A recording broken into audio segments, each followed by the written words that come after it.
first corporate interaction of the day.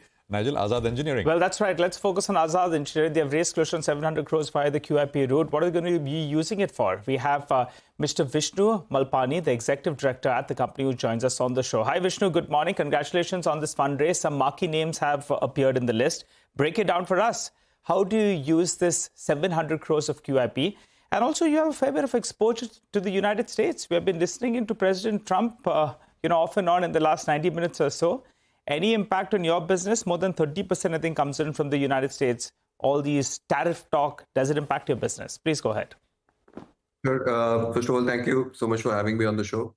We're very, excited to announce that we've been able to raise 700 crores in this, tough, volatile times. And for the question that you asked, I'd probably need a minute to just explain that to you.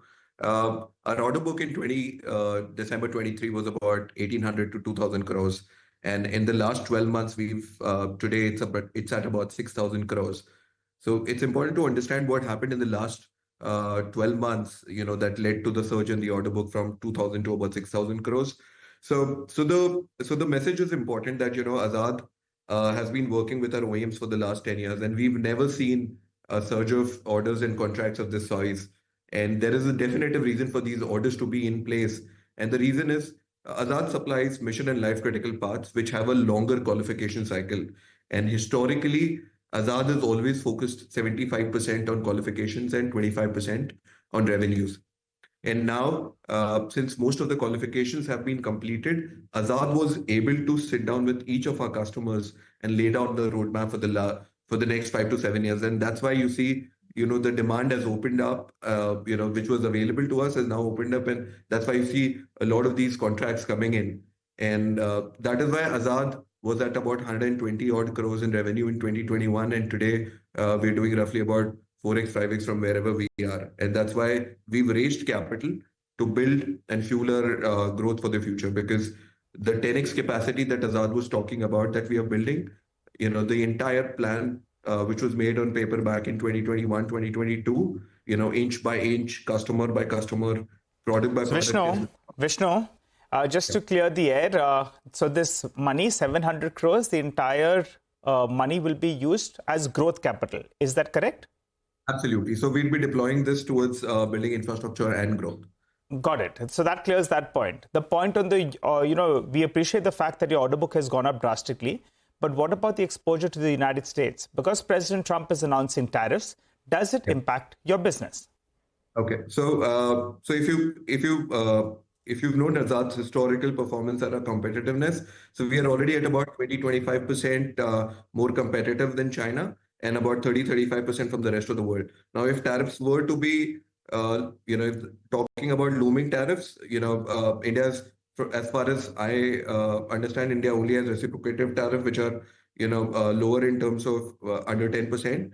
But for each of the other geographies that we compete with, I think the tariffs are pretty heavy. So we were already very competitive, and with these tariffs on China, Mexico, and other places, I think Azad's order book is only going to get flooded, because this is what we understand from our customers also, and we are able to see that because our customers are more aggressively telling us to put up more capacity to do this. So I think it does not impact our business if I have to answer that.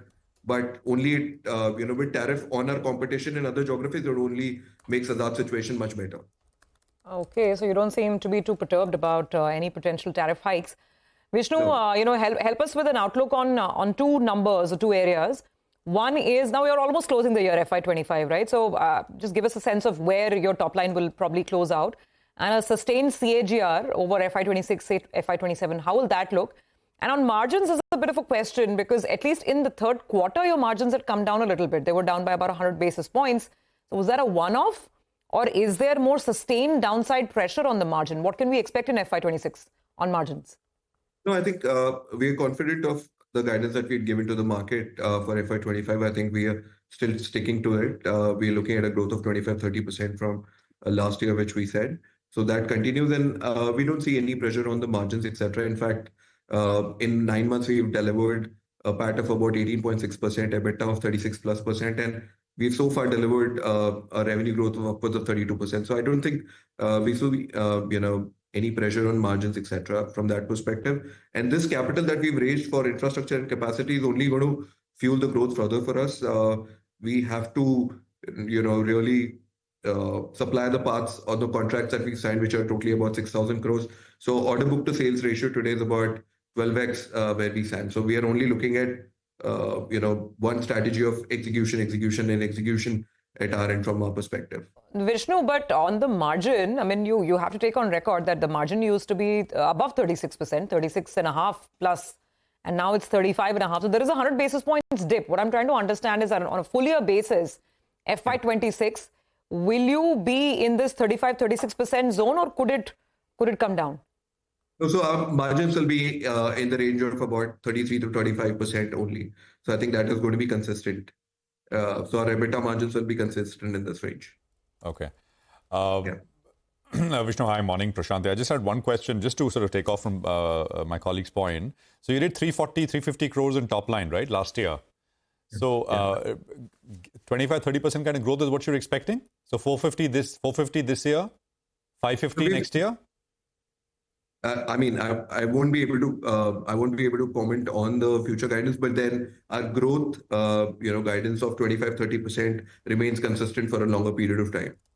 And I think we'll be able to get the information, I think, after Q4, once we close the financial year, but then, we're not looking at any changes in our guidance, in our top line or margins. Okay, all right. Thank you very much, Vishnu, for that. Appreciate you joining in, and we look forward to more chats, more conversations as we continue to track the business and you continue to execute. Thank you indeed. That's Azad Engineering. Stocks, of course, fallen off quite sharply, like everything else has in the market, but it's also a well-owned name in that sense.